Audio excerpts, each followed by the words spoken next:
Hi, എല്ലാവർക്കും നമസ്കാരം. ഇന്ന് ഞാൻ വന്നിട്ടുള്ളത് ചൊറിയൻ പുഴു നമ്മുടെ ദേഹത്ത് കടിച്ചു കഴിഞ്ഞാൽ നമുക്ക് അസഹനീയമായ ചൊറിച്ചിലും തിണർപ്പും ഒക്കെ ഉണ്ടാവാറുണ്ട്.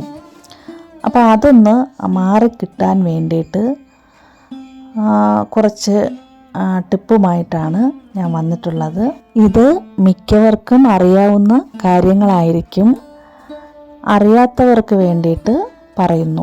ഈ ചൊറിയൻ പുഴു നമ്മുടെ ശരീരത്തിൽ കടിച്ചു കഴിഞ്ഞാൽ മാത്രമല്ല, അല്ലാതെ തന്നെ ചില ഇലകൾ നമ്മുടെ ശരീരത്തിൽ തട്ടിക്കഴിഞ്ഞാലോ, ഈ ചൊറിയാണം പോലത്തെ ഇലകൾ, അപ്പോൾ അപ്പോഴ് വരുന്ന തിണർപ്പിനും നമുക്ക് ഈ രീതികൾ ഉപയോഗിക്കാം. ഒന്നാമത്തെ രീതി എന്ന് പറയുന്നത് വിനാഗിരിയാണ്. വിനാഗിരി നമ്മൾ ഈ ചൊറി ഉള്ള ഭാഗത്ത് മൊത്തത്തിലൊന്ന് തേച്ച് പിടിപ്പിക്കണം.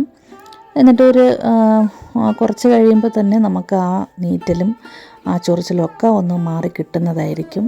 പിന്നെ വേറൊരു രീതി എന്ന് പറയുന്നത് വെളിച്ചെണ്ണയും ഉപ്പും കൂടെ പേസ്റ്റ് ആക്കിയിട്ട് അത് നമ്മുടെ ശരീരത്തിൽ ഈ കടിച്ച ഭാഗത്തൊക്കെ തേച്ച് പിടിപ്പിക്കണം.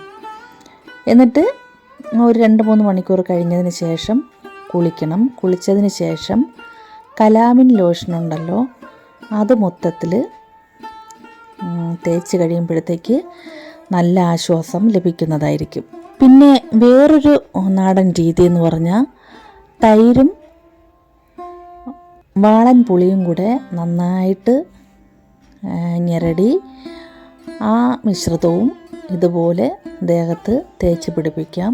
അതിനും ഒരാശ്വാസം കിട്ടും.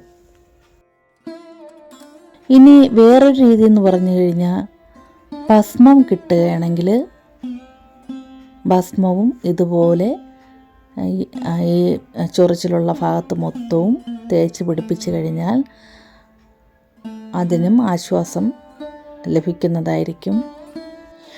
പിന്നെ പച്ചമഞ്ഞളും തുളസിയിലയും കൂടെ അരച്ച് ആ ചൊറിച്ചിലുള്ള ഭാഗത്ത് നന്നായിട്ട് പുരട്ടി ഒരു 2-3 മണിക്കൂർ കഴിഞ്ഞിട്ട് കുളിക്കുന്നതും നല്ലതാണ്.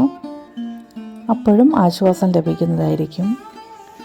പിന്നെ ചിലർ ആ ചൊറിച്ചിലുള്ള ഭാഗത്ത് ചാരം തേക്കാറുണ്ട്.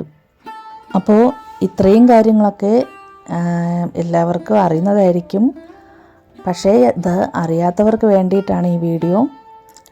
അപ്പോൾ ഇന്നത്തെ ഈ വീഡിയോ നിങ്ങൾക്കെല്ലാവർക്കും ഇഷ്ടപ്പെട്ടു എന്ന് വിശ്വസിക്കുന്നു. എല്ലാവർക്കും നന്ദി.